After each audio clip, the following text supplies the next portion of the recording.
하나님의 말씀은 이사야서 17장 1절부터 봉독해 드리겠습니다.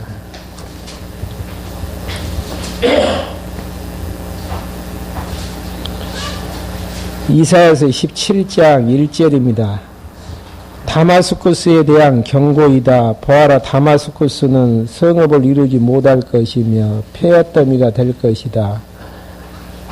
아로엘의 성읍들이 버려져 양 무리를 이한 곳이 될 것이니 양들이 누워도 놀라게 할 자가 없을 것이며 에브라임의 요새와 다마스쿠스의 왕국이 멸절될 것이고 아람의 남은 자들이 이스라엘의 영광처럼 될 것이다. 만군의 여호와의 말씀이다.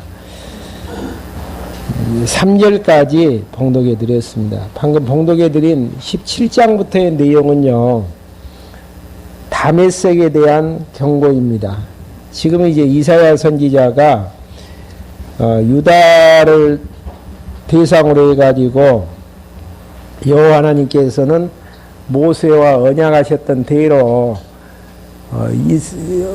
언약 백성들을 때리시고 싸매실 것을 예언해 주시는 내용의 부분이 지금 이사야서 내용인데요. 먼저 이제 때리심을 예언하는 부분이 1장부터 39장까지 내용에서 유다에 대한 진노가 이제 1장부터 12장까지 나와지고요. 그 다음에 이제 13장부터 23장까지는 열방에 대한 진노. 그러니까 때리심은 똑같죠. 때리시는데 유다는 싸매심을 전제로 하는 때리심이고요. 그 다음에 열방은 때리심이 싸매심을 전제하지 않고 오늘 본문에서는 이방인들 구원을 위해서 약간의 이제 남은 자들을 구원하시는 섭리의 숨결이 이제 담겨져 있습니다. 먼저 이제 열방에 대한 진노에서 지난 시간에 13장부터는 바벨론에 대한 경고와 아수르 블레셋에 대한 경고가 나와지고요. 15장부터 16장까지는 모압에 대한 경고가 나와지고 17장부터 이제 18장까지는 다메섹에 대한 경고가 나와지는데요. 이방 족속들에 대해서 하나님께서 때리실 것에 대한 약속은 서두에서 말씀을 드린 바와 같이 모세를 통해서 이미 레위기서 26장이라든지 신명기서 28장부터 언약 백성들을 때리신 다음에 때렸던 도구인 이방 족속들을 하나님께서 반드시 다시 이제 온수 갚아 주실 것을 약속하시는 그 말씀의 근거에서 이사야 선지자를 통해서 북이스라엘이 멸망하기 직전 다시 이제 언약의 근거에서 예언해 주시는 내용이 담겨져 있는 부분입니다. 먼저 이제 다메섹에 대한 멸망을 경고하는 부분은요, 배경 자체가 북이스라엘하고 아람, 그러니까 이제 다메섹이죠. 다메섹이 합작을 해가지고 유다를 공격한 바가 있거든요. 유다를 공격했던 그 죄의 대가를 하나님께서 북이스라엘도 멸망시키고 다메섹도 멸망을 시킨다라는 이제 내용으로 배경 자체가 이제 그렇습니다. 그러니까 다메섹은 아람의 이제 수도였죠. 먼저 이제 17장 1절부터 3절까지는 여호와의 말씀대로 다메섹이 멸망한다라는 것을 예언하는 내용이죠. 그러니까 이사야의 예언 자체가 아니고 여호와의 말씀대로 그렇게 되어진다라는 게 이제 의미가 있는 대목들입니다. 먼저 이제 1절부터 3절까지 한번 봐보시죠. 다마스쿠스에 대한 경고이다. 보아라, 다마스쿠스는 성읍을 이루지 못할 것이며 폐허덩이가 될 것이다. 아노엘의 성읍들이 버려져 양 무리를 이한 곳이 될 것이니 양들이 누워도 놀라게 할 자가 없을 것이며, 그러니까 완전히 다메섹 성읍들이 양의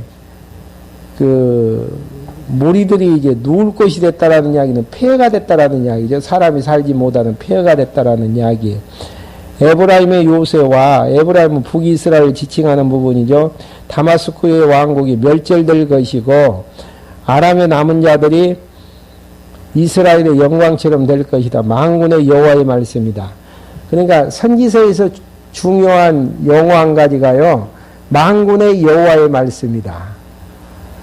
만군의 여호와의 말씀이라는 이야기는 반드시 그렇게 여호와의 말씀이기 때문에 되어진다라는 의미를 이제 담고 있는 부분들이죠.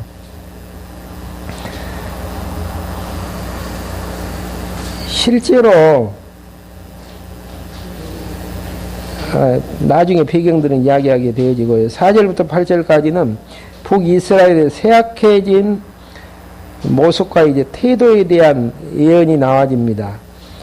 그러니까 북이스라엘하고 아람이 공모를 해가지고 남유다를 이제 치게 되어졌었는데 결국은 그 이제 재가를 이제 받는 내용이죠.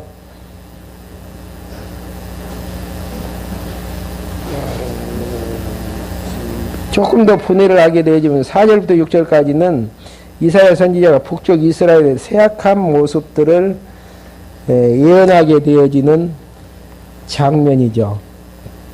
그날의 야곱의 영광이 쇠약해지고 그의 살찐 몸이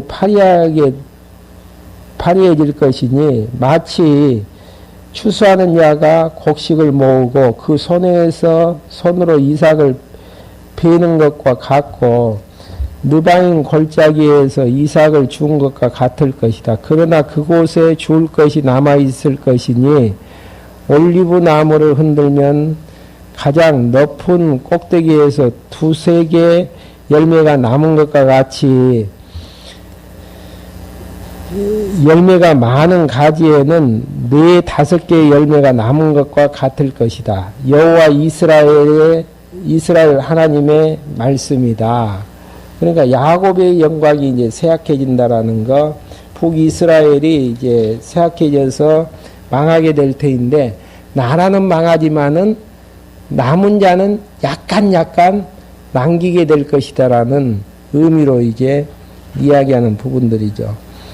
그렇게 되어졌을 때 7절부터 8절까지 쇠약해진 북이스라엘의 태도에 대해서 경고하는 부분입니다.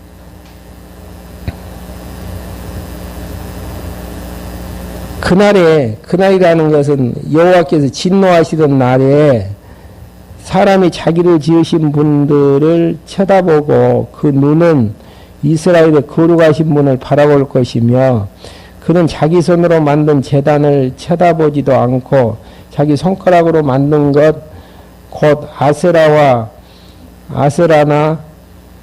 분향 제단들을 바라보지 아니할 것이다. 이게 이스라엘 백성들이 우상을 섬기다가 결국은 멸망당했고 직접적인 부분에서는 유다를 괴롭히려고 했던 제목이거든요. 근데 이제 그런 부분들이 이미 모세를 통해서 언약했던 부분에 근거해서 이제 되어지는 것인데요. 결국은 이제 여호와 하나님을 그 일로 통해서 여호와 하나님을 바라보지 아세라나 분향단을 바라보지 아니할 것을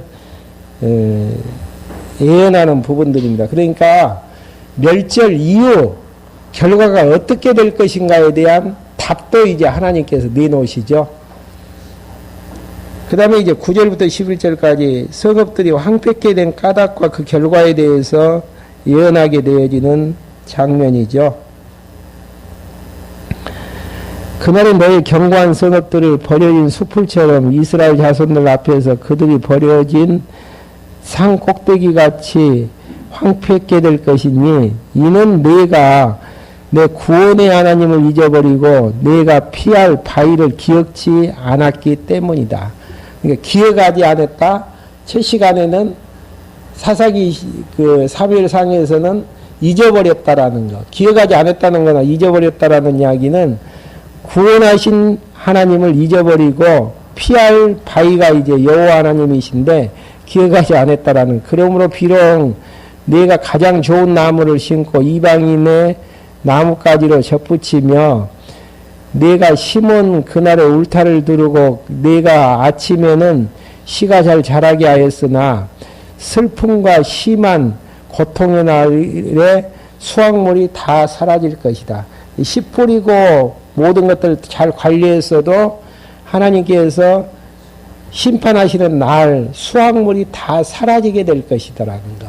예, 이걸 보면은요, 하나님이 모아놨던 재물도 지키게 해주셔야만이 지킬 수 있는 것이고, 하나님께서 빼앗아가면 어쩔 수 없는 부분들이에요.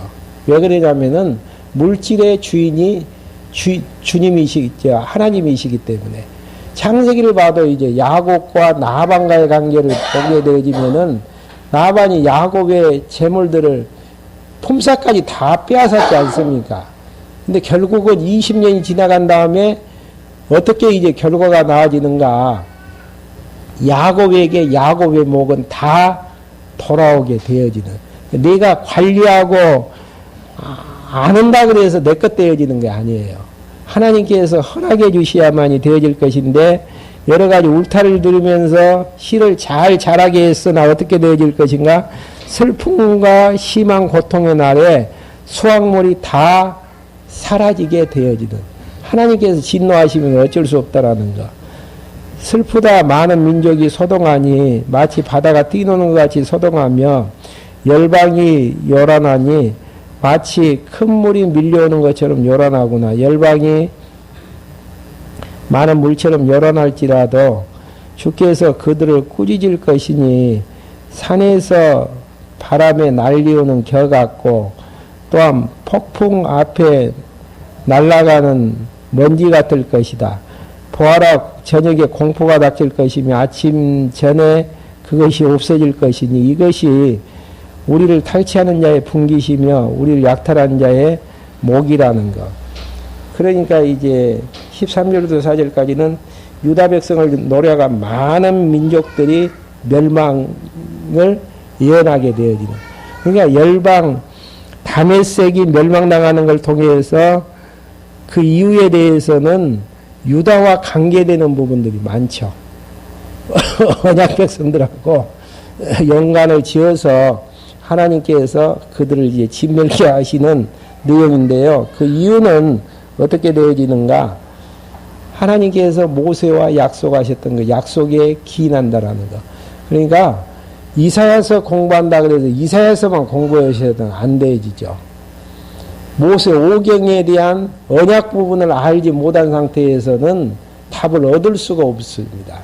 그 이유는 모세의 언약의 근거에서 하나님께서 이사야를 통해서 예언하게 되고 예언한 그대로 역사가 성취되는 걸 통해서 하나님이 역사의 주관자 되심을 우리에게 계시하시고 그분은 살아계심을 확인할 수 있는 대목들이기 때문이죠.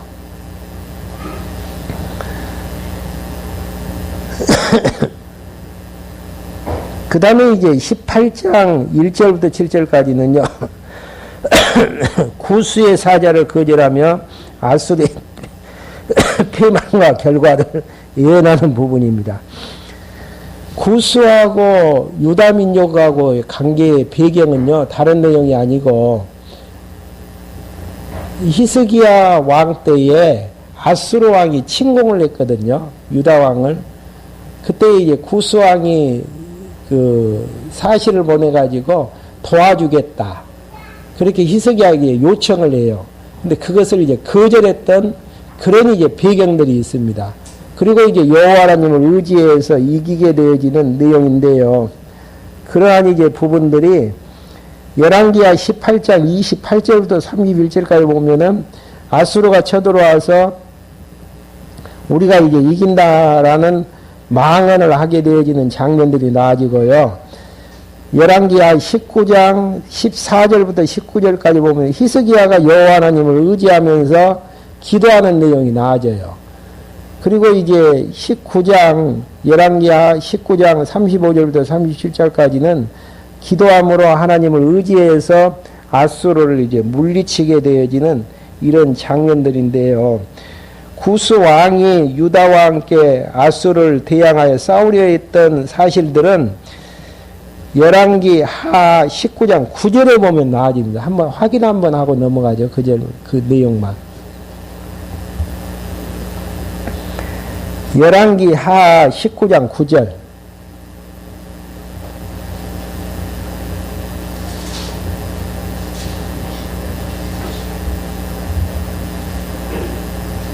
아시리아 왕이 에디오피아 왕 타르기에 대한 소식을 들었다. 보십시오. 그가 왕과 싸우기 위해 나왔습니다. 그러자 그가 사신들을 다시 히스기야에게 보내어 말했다. 유다 왕 히스기야에게 이렇게 말해라. 내가 의지하는 내 시기 예루살렘을 아시리아 왕의 손에 넘겨주지 않을 것이다. 그 말에도 그에게 속지 마라. 보아라, 내가 아시리아 왕들이 모든 나라를 멸망시키고 그들에게 한 일을 들었을 것이다. 그런데 너만 건짐을 받겠으니 19장 9절만 읽어주세요. 19장 9절에 보시면은 구스 왕 디르아기가 그 유다와 함께 아수를 대항해 싸우려고 했던 이제 사실들을 이제 그리고 있는데요. 결국은 뜻을 전했지만은 히스기야 왕이 거절하고 되돌려 보냈던 사건들이 19장에 보면은 담겨져 있는 부분인데요. 그 내용을 이제 18장 1절부터 7절까지 구스 사자를 거절하여 아수르의 패망과 결과를 예언하는 부분입니다. 그러니까 하나님이 함께 하시면은 구스가 도와주지 않아도 승리하는 부분이고, 하나님이 함께하지 않으면 구스가 도와서 아수를 친다고 할지라도 도리어 그들에게 이제 멸망을 당하게 되어지는. 이게 중요한 부분은 누가 협력하느냐 안 하느냐가 중요한 게 아니고, 하나님이 함께하시는 일이냐 함께하지 않는 일이냐가 더 중요하다는 이야기입니다. 18장 1절부터 한번 봐보시죠.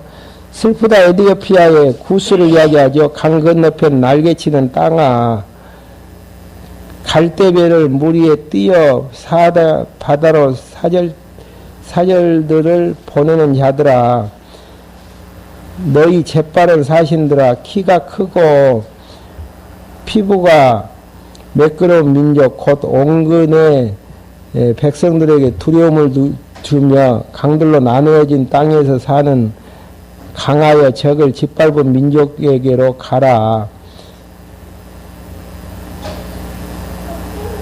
그러니까 이제 1절부터 2절까지는 구스에서 배를 태워 보낸 사자를 돌려보낼 것을 예언하게 되어지는 부분이고요. 3절부터 6절까지는 유다를 침공하려는 아수르가 패망할 것을 예언하는 부분입니다. 이게 구스에서 보낸 사절자들 거절을 했는데도 아수르는 멸망당하게 되어진다. 세상의 모든 거주민들과 이 땅의 거민들아, 산 위에 깃발이 올라올 때에 너희는 보고 나팔을 불 때에 너희는 들어라. 여호와께서 이같이 내게 말씀하시기를 햇빛의 열기같이 수학의 열기 속에 내리는 이슬 구름처럼 내가 사는 이곳에 조용히 살펴보겠다라고 하셨다. 수수전에 꽃이 떨어지고 포도가 익어갈 때에 그 낫으로 연한 순을 치고 퍼진 가지들을 찍어버릴 것이니 그 모두가 산새들과 땅의 짐승들에게 버려져 새들이 그것으로 여름을 나고 땅의 짐승들이 그것으로 겨울을 낳을 것이다. 3절부터 6절까지는 아수르 이제 패망을 예언하는 부분들입니다. 실제로 열왕기하 이제 18장 28절부터 19장까지 보게 되어지면은요, 히스기야가 여호와 하나님을 의지하면서 아수르를 물리치는 장면들이 나와지고요. 아수르가 이제 멸망당하는 것은 신명기서 28장 7절, 30장 7절, 32장 40절부터 43절까지 하나님께서 언약 백성들의 원수를 갚아주실 것에 대한 약속의 근거에서 이제 시행되어지는 부분들입니다. 그러면서 이제 7절 내용에서는요, 아수르가 망할 때에 구스가 시온산에서 예물을 가져올 것을 예언하는 부분들이죠. 그때에 아수르가 망할 때에 강들이 나눠지는 땅에서 사는 키가 크고 피부가 매끄러운 백성 곧 원금 백성에게 두려움을 주며 강하여 적을 짓밟은 민족이 만군의 여호와께 드릴 예물을 가지고 만군의 여호와의 이름이 있는 곳 시온산에 이를 것이다. 그러니까 도와주지도 않았는데 전쟁에서 승리하게 되어지고 도와주겠다라고 이야기했던 구스가 결국 시온산에 있는 여호와 하나님에게 예물을 가지고 올 것을 이게 결과까지 예언하게 되어지는 이런 이제 엄청난 사건들을 예언하게 되어지는 내용들이죠. 그 다음에 이제 19장부터 20장까지는요, 애굽에 관한 경고의 부분입니다. 애굽은 여러분들 잘 아시죠? 400년 동안 종살이 했던 이제 애굽인데, 애굽이 이제 망해서 잔인한 군주의 통치를 받을 것을 예언하게 되어지는 부분이 19장 1절부터 4절까지 이제 나와지는 겁니다. 애굽이 이제 망하면서 왕이 세워지는 것인데, 주인이 세워지는 것인데, 잔인한 군주가 이제 통치할 것, 어떤 왕이 세워져서 통치할 것에 대한 다양한 의견들이 이제 되어지죠. 그러니까 보통 이제 그 왕은 국민에 의해서 이제 뽑아진다라고 이야기를 하지만은 하나님께서 작정하신 작정된 뜻에 따라서 뽑아지는 것, 세워지는 것임을 확인할 수 있는 대목들입니다.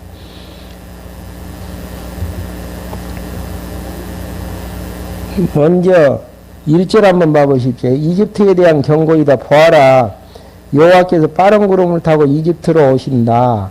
이집트의 우상들이 그 앞에 떨며 이집트 사람들의 마음이 그 속에서 녹을 것이다. 그러니까 여호와께서 임하시게 되어짐으로 우상이 떨고 애굽인들의 마음이 이제 녹는다고 이제 경고하는 부분들이죠.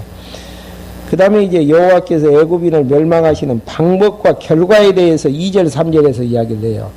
그러니까 구체적인 의견이죠. 어떤 방법에 의해서 어떤 결과가 나올 것인가에 대해서. 내가 이집트 사람들을 부추겨 이집트 사람들을 대항하게 될 것이니, 그러니까 서로 자멸하게끔, 서로 분란이 일어나서 자멸하는 방법으로 이제 그렇게 하시는데, 각기 그의 형제를 칠 것이며 각기 그의 이웃을 칠 것이고, 성읍이 성읍을, 나라가 나라를 대항하여 싸울 것이며, 분열의 징조, 서로 이제 자포가기 위한 하나님의 섭리, 서로 이제 욕심대로 나라를 운영하려고 하는 이제 이런 부분의 방법으로 이제 그렇게 하신다라는 이야기죠. 이집트 사람들의 영이 그 속에 공허하게 될 것이고, 네가 그들의 계획을 무산시킬 것이니, 그들이 우상들과 마술사들과 신접하는 자들과 영매자들에게 물을 것이다. 그러니까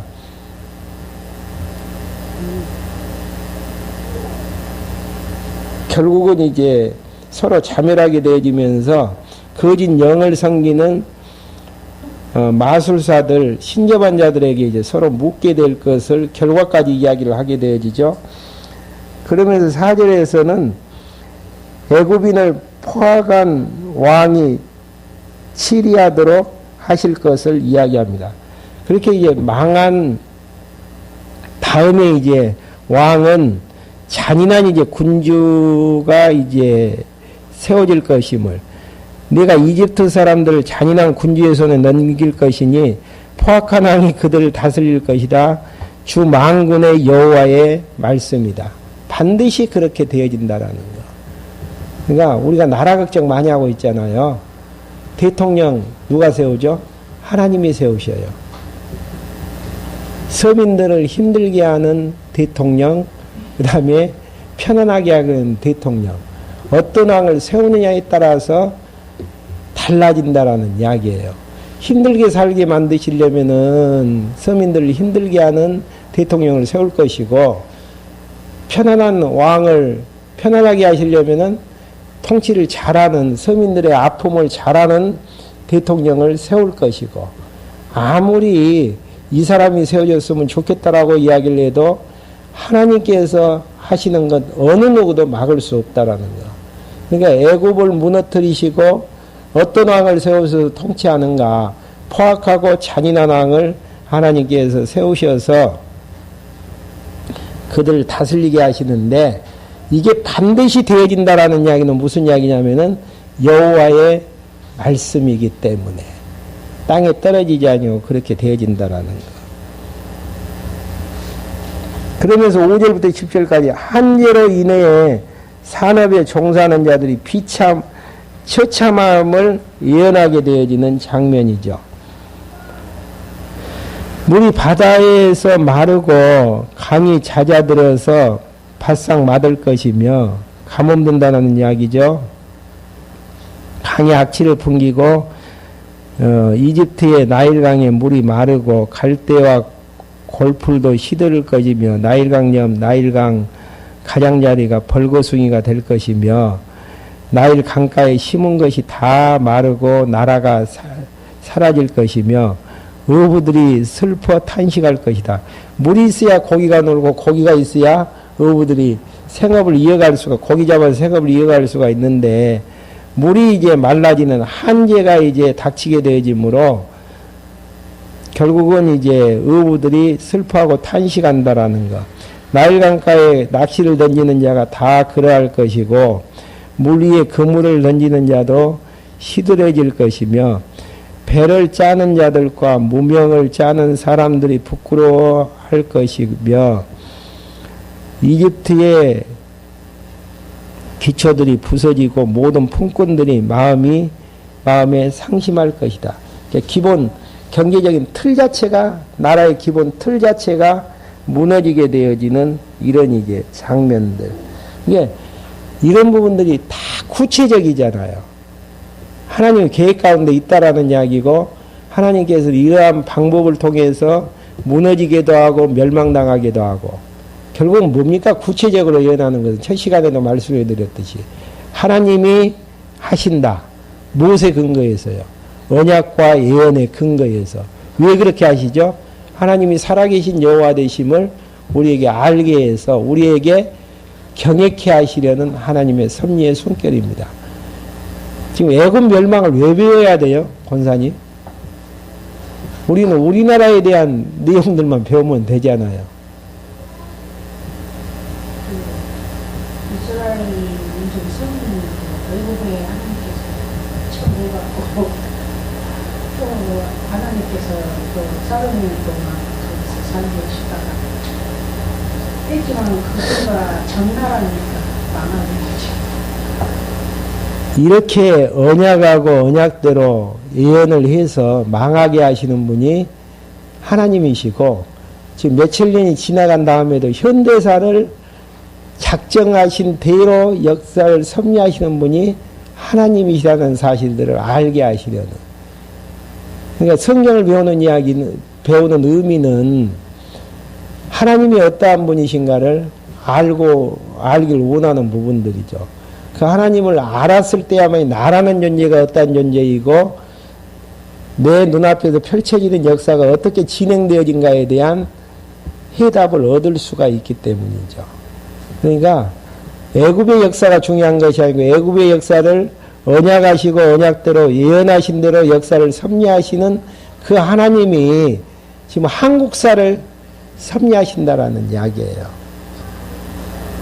그 하나님이 역사를 섭리하신다라고 생각하면은 역사에 대한 평가를 달리할 수 있잖아요.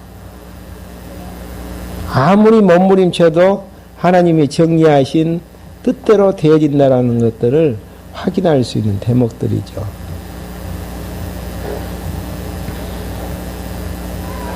(11절부터) (15절까지요) 애굽의 방백들과 모사들의 어리석은 행동에 대해서 예언하게 되어지는 부분들입니다. 11절부터 12절까지 조금 더 분해를 하시면은, 애굽의 방백들과 모사들의 어리석음을 비소하며 예언하는 부분들이죠.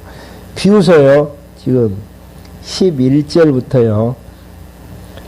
소안의 관리들은 지극히 어리석은 자들이며 바로의 지혜스러운 참모들이 어리석은 모략을 두니 어떻게 너희가 바로에게 나는 지혜의 아들이며 옛 왕의 자손이다라고 말할 수 있느냐? 너희의 지혜자들이 어디 있느냐? 그들로 만군의 여호와께서 이집트에 대해서 무엇을 계획하시든지 알아서 내게 말하게 하여라. 그러니까 바로가 이야기하기를 이집트에 대해서 여호와께서 이집트에 대해서 무엇을 계획하시든지 알아서 말하게 하여라. 소안의 지도자들은 어리석었고 메피스의 지도자들은 속았으니 이집트 지파의 모퉁이 똘이 이집트를 잘못된 길로 가게 하였다. 그러니까 결국은 이제 13절부터 15절까지는 방백들의 어리석은 행동의 동기와 그 결과에 대해서 이제 설명을 하는데요. 모퉁이 똘은 무엇을 비유하죠? 우두머리.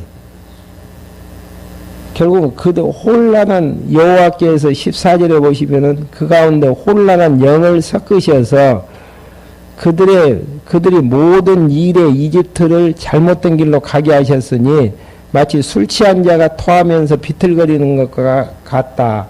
이집트를 위하여서는 머리나 꼬리나 종려나무나 갈대가 아무 소용이 없다. 하나님께서 혼미한 영을 허락해 주셨다라는 거. 그러니까 혼미한 영, 밝은 영, 예, 다 하나님께서 하나님의 뜻을 이루기 위한 과정 속에서 주시는 영인데 이집트를 망하게 하기 위해서 어떻게 하시는가? 혼란한 영을 섞어서 그들이 모든 일을 이집트를 잘못된 길로 가게 하셨다라는 이야기. 누가요? 살아계신 하나님께서 그렇게 해 나가셨다라는 거. 그러지만은 이제 16절부터 18절까지는 애굽의 진노가 떨며 다섯 성읍이 돌아올 것을 예언하게 되어지는. 다 멸망은 안 시켜요. 남은 자는 이방이지만은 조금씩 이제 남겨두시는. 그날에 여호와께서 진노하시는 날에 이집트 사람들은 여자와 같을 것이다. 그들은 만군의 여호와께서 그들 위에 흔들리는 그 손이 흔들릴 때에 두려워 떨 것이며 유다 땅이 이집트 사람들에게 두려움이 될 것이니 만군의 여호와께서 이집트를 향해 세우신 계획을 기억하는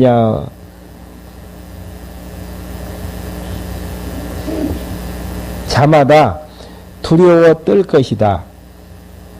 그날에 이집트 땅에 가나안 말을 하는 다섯 성읍이 있을 것이며 만군의 여호와께 대한 충성의 맹세가 있고 그 중에 하나는 멸망의 성읍으로 불리울 것이다. 그날에 이집트 땅 가운데 여호와를 섬기는 제단이 있을 것이며 그 국경에는 여호와를 위한 기둥이 있을 것이다. 그러니까 이집트 땅에는 섬기는 제단이 없잖아요. 근데 이제 하나님께서 그 남은 자를 위해서 제단을 쌓게 하시는 이런 이제 섭리가 나와지는 부분들이죠. 그런 부분들이 이제 19절부터 22절까지가 애굽을 표적과 증거대로 치시고 고쳐주신다라는 예언의 부분입니다. 그러니까 이방이라고 할지라도 우리도 이방인들이잖아요. 이방인들을 구원하실 증표로 그렇게 이제 해 나가시는 내용들입니다. 20절 이것이 이집트 땅의 만군의 여호와를 위한 표적과 증거가 될 것이다. 이렇게 제단이 있다라는 게 표적과 증거가 될 것이라. 그래서 그들이 압제하는 자들 때문에 여호와께서 부르짖으면 주께서 그들을 구원할 자와 보호해 줄 자를 보내어 구원하실 것이다. 여호와께서 자신을 이집트 사람들에게 알리실 것이며 그날에 이집트 사람들도 여호와를 알 것이니 그들이 희생제물과 예물로 그분을 예배할 것이며 여호와께 소원하고 그것을 지킬 것이다. 여호와께서 이집트를 치셨으나 치신 후에 치료할 것이므로 그들이 여호와께 돌아올 것이며 여호와께서 그들의 간구를 들으시고 그들을 치료하실 것이다. 22절까지 내용입니다. 그러니까 다섯 성읍이 돌아올 것을 예언을 하면서 그곳에 여호와를 섬기는 이제 제단을 세우게 되어지고 결국은 이제 그들을 고쳐주신다라는 내용이 이제 담겨져 있습니다. 그러니까 이방인도 아주 멸하지 아니하시고 모형적으로 이제 구원해 주시는 것처럼 신약을 사는 이방인들도 구원해 주실 것에 대한 예표적인 내용들로 이제 말씀하시는 부분들입니다. 그 다음에 이제 23절부터 25절까지 애국과 아수르가 이스라엘과 더불어 복됨을 예언하는 부분들입니다. 여호와를 경외하는 남은 백성들 구원해 주시기 때문에 복됨을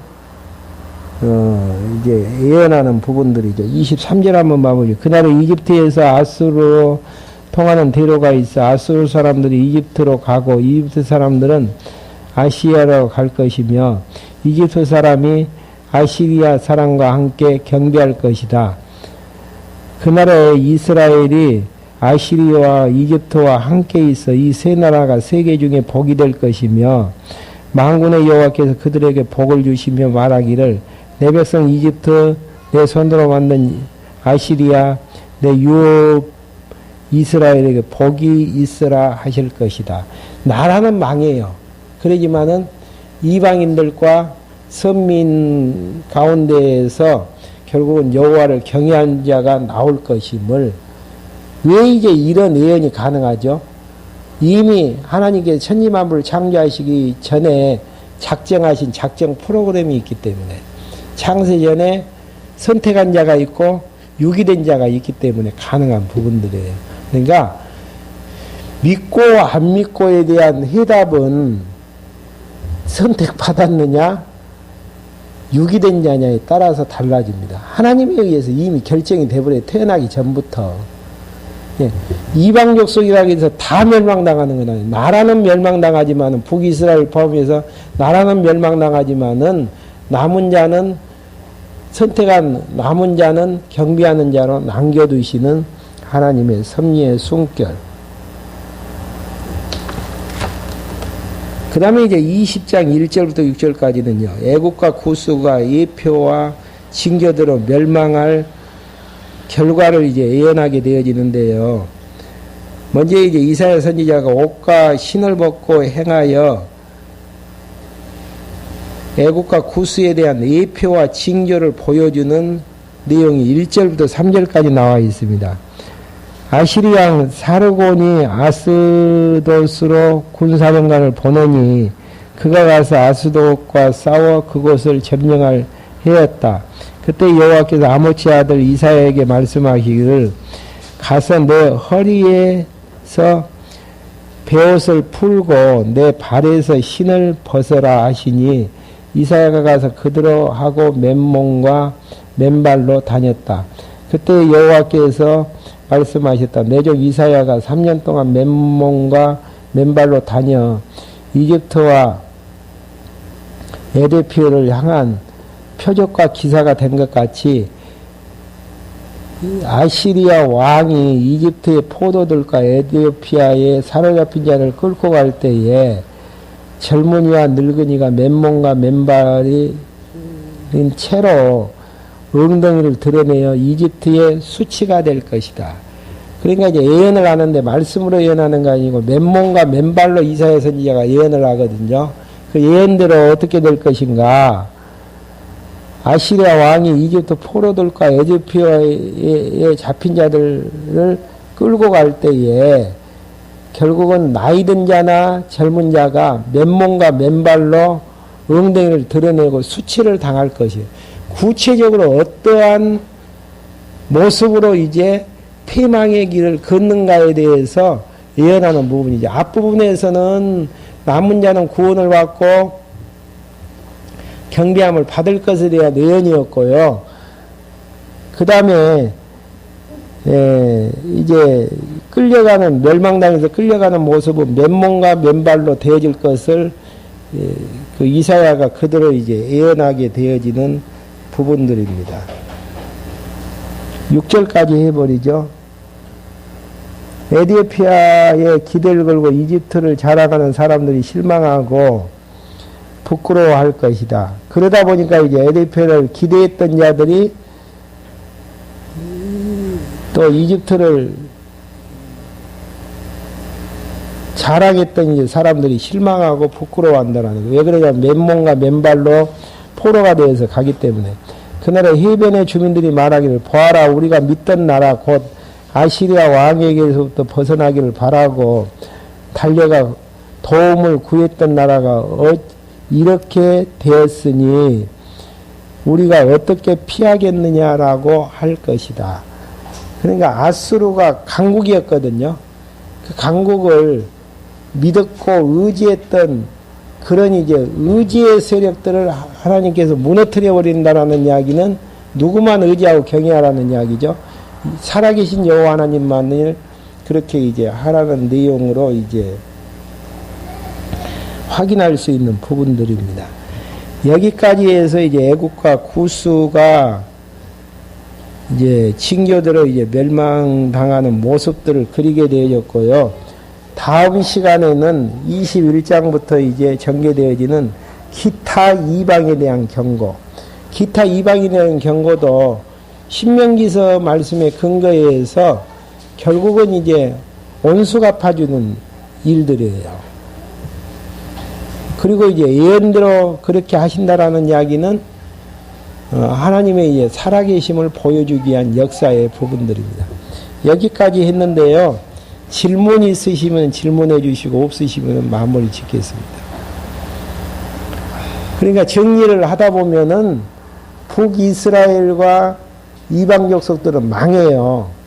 그러지만은 나라 자체는 망하지만은 하나님께서 남은 자들을 구원할 자들을 남겨두셔서 예언대로 이제 역사를 섭리하시는 부분들이고요. 결국은 초점은 유다하고 관계되어졌던 부분들. 지금 이사야서의 예언의 대상이 누구죠? 유다 백성들을 향해서. 네. 때리신다 하지만은 싸매신다. 그 다음에 나머지 백성들은 흥하신다? 아니, 흥하게 했다가 마지막 때리시는 순서가 바뀌어지는. 그러면서 이제 특이한 부분은 이방인의 구원에 남은 자들이 등장을 했다라는. 그래서 이제 이사야서를 공부하시는 분들이 한 가지 이제 신학 사상들을 이야기하는 남은 자의 사상, 이런 부분들을 놓고 이야기하는 부분들이에요. 다 멸망시키는 거예요. 국가가 나라는 멸망시키지만은 남은 자는 하나님께서 반드시 남겨두신다. 그래서 나라를 다시 이루게 하시려는 섭리의 숨결입니다. 기도하고 마치겠습니다. 하나님 아버지, 저를 이 시간에 불러 모아주셔서 때리고 싸매심을 모세를 통해서 언약해 주셨고, 언약한 대로 이사야 선지자를 통해서 때리고 싸매심을 예언해 주셨는데, 그 예언 따라서 역사가 그대로 진행됐음을 저희들 후대에 있는 저희들 입장에서는 다시 한번 확인할 수 있도록 인도해 주심을 감사함을 드립니다. 이러한 역사가 언약하시고 언약대로 예언된 대로 역사가 이루어짐을 통해서 하나님이 살아계신 여호와이심이 날마다 믿어지게 하여 주시고 확인케 해 주심으로 하나님을 여호와로 바로 알고 경외해 나갈 때 부족함이 없도록 저희들 인도해 주시옵소서. 예수 그리스도의 이름으로 기도했습니다. 아멘.